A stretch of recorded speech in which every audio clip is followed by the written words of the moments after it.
This Spanish document is fascinating. It tells the story of several natural disasters which struck this area: a flood, a fire caused by lightning, and a severe volcanic tremor. In each instance, buildings on this site were badly damaged, requiring considerable rebuilding.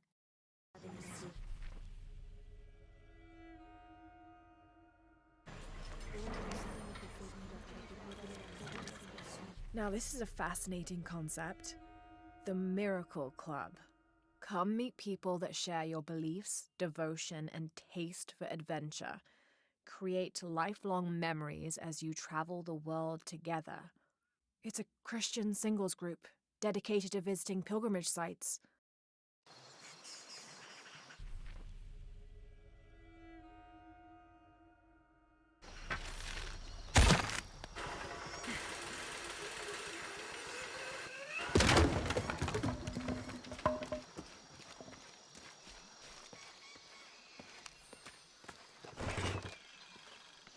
This leather-bound volume of prayers seems to be from the late 16th century. It's in remarkable condition.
This pendant is decorated in the Incan tradition, but the effigy clearly appears to be an Aztec warrior.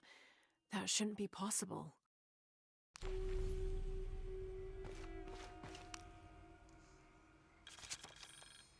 Several hundreds have renounced their pagan beliefs and turned to the teaching of Catholicism. Our work here is different. The heathens must learn the language and then the teachings. Most are not receptive, but only come looking for conversion to the true Lord from fear of what might happen to them if they do not. No matter. All paths lead to God's light. In the evenings, I rest easily, comforted by the conviction we will save these poor lost souls. Excerpt from the journal of Beltran, Ordinius Praedicatorum.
The ink is badly faded. It's difficult to make anything out. Savage, outrageous, betrayal. And this isn't parchment paper. It's thicker. Animal hide, or human, maybe.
Someone decided this depiction of Christ's death needed a little sprucing up.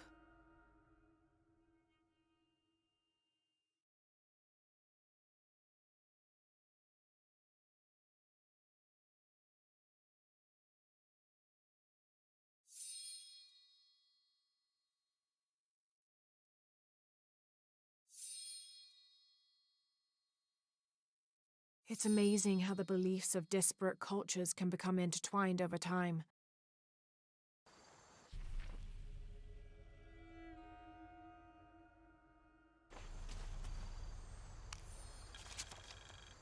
"18th of December, 1604. I've neglected this journal for far too long. We've worked hard to build the mission. Every day more people arrive. Native villagers seeking conversion, soldiers tired of war, others whose faith has been tested by the long, dangerous journey through the jungle, all lured by Lopez's gospel of purity through labor. We work from sunrise to sunset, and then Lopez, or Angel de la Cruz as he now calls himself, spends his evening preaching the mission's purpose, to test the chosen one. He's calmed considerably, and if he believes something pursues him still, he keeps it to himself. Tomorrow we begin to build a library, where the box will safely rest until it is ready to be found by the chosen one.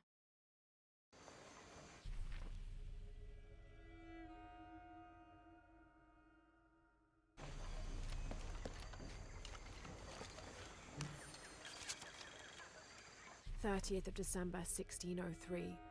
Lopez has just returned from a nearby village, and with him came a group he says will follow him and help us with construction. There was something strange about his behavior. I attributed it to the long journey through the jungle. That night, however, he admitted what had been bothering him. 'They followed me,' he whispered. 'The others.' He walked off. I spent that sleepless night worrying about his deviations toward madness."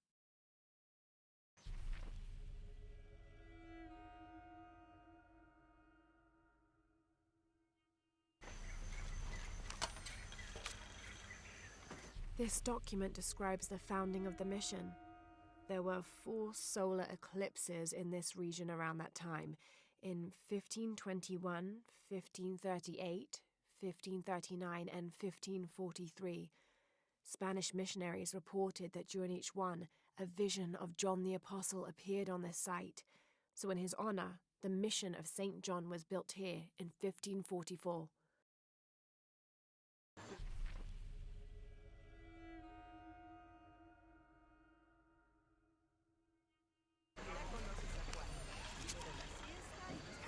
This document outlines the goals and works of the mission of St. John.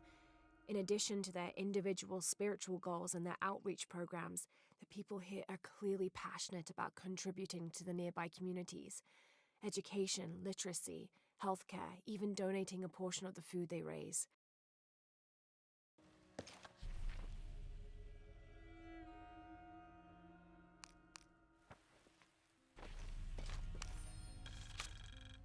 The door closed and a silence settled, so great and so vast I held my breath for fear of breaking it.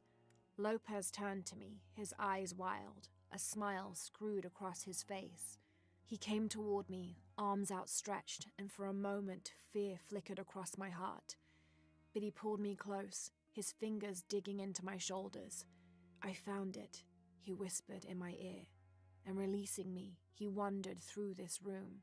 Walls of pure jade reaching up to the heavens, completely covered in intricate etched mosaics and carved figures. I followed at a distance as he approached an altar, and watched as he lifted a silver box from it.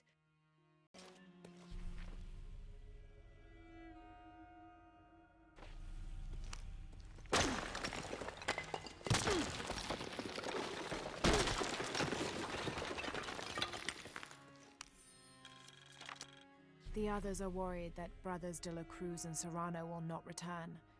I have so far maintained they will, that they always have. But in my heart I am beginning to believe we have seen the last of them, and that grief weighs heavily. We will continue their work.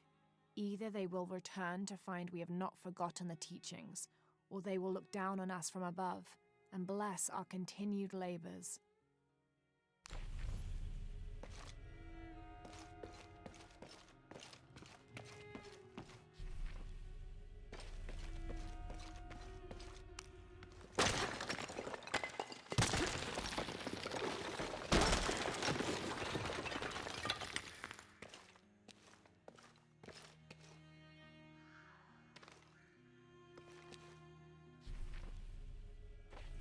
This cross, it looks like it's from the 17th century.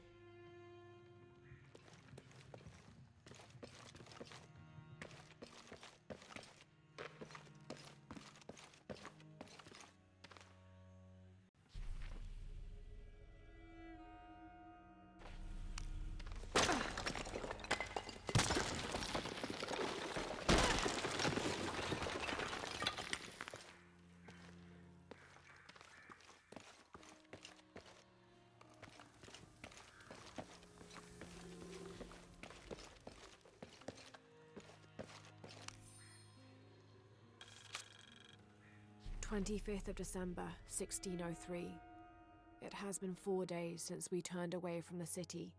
We traveled in silence and in circles, guided by a confusion of grief, relief, and celebration. Lopez and I exited the jungle and landed in a clearing, under the gaze of several faces carved into the side of the mountain. Lopez had an episode, as he later called it. He threw himself in front of the faces and screamed for forgiveness. The heaviest sin on his heart was abandoning Perez to the strange warriors. They had grown close over the journey. Try as I might, I could not console him, so I built a fire and waited, as he decreed his actions and pleaded for forgiveness from the silent stone faces.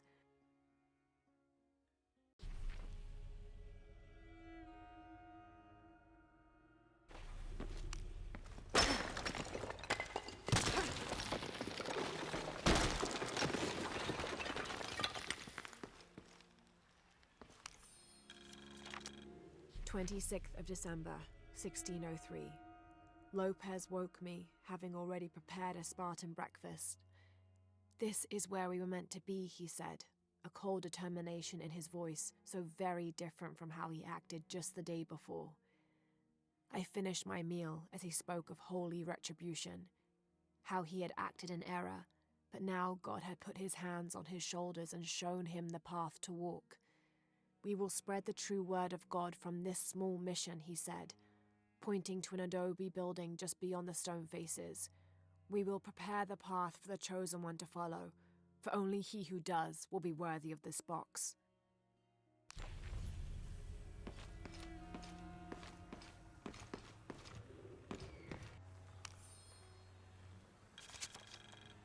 John, son of Zebedee, one of Jesus' apostles, also called the beloved disciple.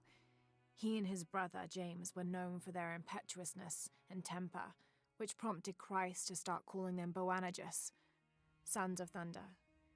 John is credited with writing 5 books of the New Testament: the Gospel of John, the 3 epistles of John, and the Book of Revelation. He's the patron saint of love and loyalty, as well as writers, publishers, and scholars. One of his symbols is a serpent in a cup, which is linked to his patronage of victims of poisoning and burns.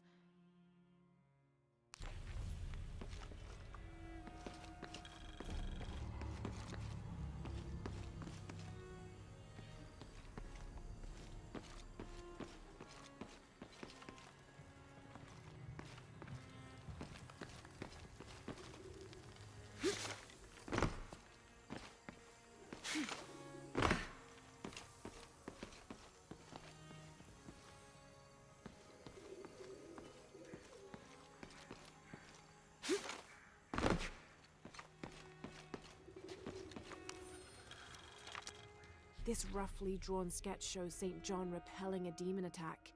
Perhaps they plan to have this as one of the frescoes in the mission.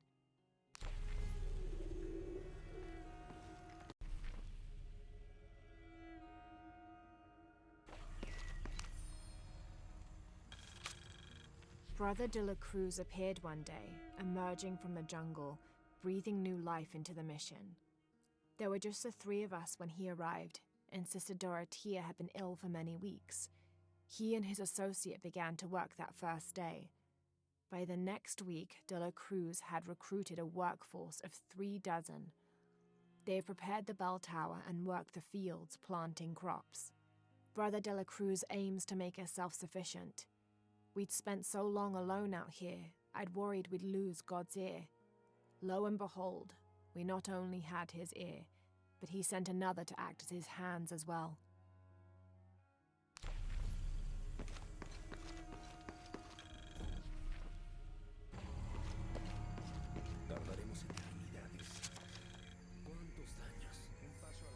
Stone faces weep as Jesus creeps along the dolorous path. Too many died. More will still, and more will still, and more will still. His light leads the way.